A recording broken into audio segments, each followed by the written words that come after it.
আজি আপোনালোকৰ লগত মই অন্য এটা খবৰ শ্বেয়াৰ কৰিম বিশেষকৈ আজিৰ খবৰ হৈছে মাননীয় মুখ্যমন্ত্ৰীয়ে এৰিয়া আৰু যিসকল আপোনাৰ প্ৰাৰ্থীয়ে নিযুক্তি পাইছে তেখেতসকলৰ কাৰণে এটা সুন্দৰ বাৰ্তা প্ৰেৰণ কৰিছে আমাৰ মাননীয় মুখ্যমন্ত্ৰীয়ে। তেখেতসকলে কি কৈছে সেয়া আপোনালোকৰ লগত মই শ্বেয়াৰ কৰিম। আপোনালোকে স্কিপ নকৰি সকলোৱে আমাৰ ভিডিঅ'টো চাই থাকিব আৰু এতিয়ালৈকে যদি আমাৰ চেনেলটো ছাবস্ক্ৰাইব কৰি কাইণ্ডলি ছাবস্ক্ৰাইব কৰি দিব। অতি সোনকালে এৰিয়াৰ যিসকল তৃতীয় আৰু চতুৰ্থ বৰ্গ পদৰ বাবে যিসকল আপোনাৰ প্ৰাৰ্থীয়ে নিযুক্তি লাভ কৰিছে তেখেতসকলৰ কাৰণে এটা সুন্দৰ বাৰ্তা মাননীয় মুখ্যমন্ত্ৰীয়ে প্ৰেৰণ কৰিছে। ইয়াত লিখিছে, আজি আমাৰ চৰকাৰে স্বচ্ছ নিকা আৰু মেধাবৃত্তি প্ৰক্ৰিয়াৰ জৰিয়তে অসম পাৰ্থক্য নিযুক্তি পৰীক্ষা ADR-ৰ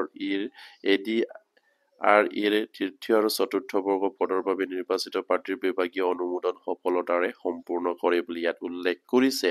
আমাৰ যিসকল প্ৰাৰ্থীয়ে ADR-ত নিযুক্তি পাইছে তেখেতসকলৰ যিখিনি আপোনাৰ বিভাগীয়ভাৱে তেখেতসকলে খত নিযুক্তি লাভ কৰিছে বা কোনটো বিভাগত তেখেতসকলে আপোনাৰ তৃতীয় আৰু চতুৰ্থ বৰ্গ হিচাপে নিযুক্তি লাভ কৰিছে সেইখিনি আজি সফলতাৰে অনুমোদন দিয়া হোৱাৰ কথা ইয়াত মাননীয় মুখ্যমন্ত্ৰীয়ে জানিবলৈ দিছে। নিশ্চয়কৈ প্ৰাৰ্থী অতি সোনকালে তেখেতসকলৰ হয়তো ADR যিসকল প্ৰাৰ্থীয়ে নিযুক্তি পাই আছিলে তেখেতসকলে গম পাব কোনটো বিভাগত তেখেতসকলে তৃতীয় বৰ্গ বা চতুৰ্থ বৰ্গ কৰ্মচাৰী হিচাপে নিযুক্তি পাইছে। আৰু ইয়াত পাছত কৈছে পৰৱৰ্তী পৰ্যায়ত নিৰ্বাচিত প্ৰাৰ্থীসকলক সঞ্চালকৈ আৰু জিলা ভিত্তিক নিযুক্তি প্ৰদান কৰা হ'ব। সেই প্ৰক্ৰিয়া সম্পূৰ্ণ হোৱাৰ পাছত আমি নিযুক্তি পত্ৰ বিতৰণ কামৰ দিকে আগবাঢ়িম বুলি তেখেতসকলে ইয়াত উল্লেখ কৰিছে। ইয়াৰ পাছতে তেখেতসকলৰ যিসকল প্ৰাৰ্থী ADR-ত নিযুক্তি পাইছে তেখেতসকলক সঞ্চালক হৈ আৰু জিলা ভিত্তিক নিযুক্তি প্ৰদান কৰা হ'ব বুলি কৈছে। আৰু তেখেতসকলে কোনটো ডিপাৰ্টমেণ্টত কোনটো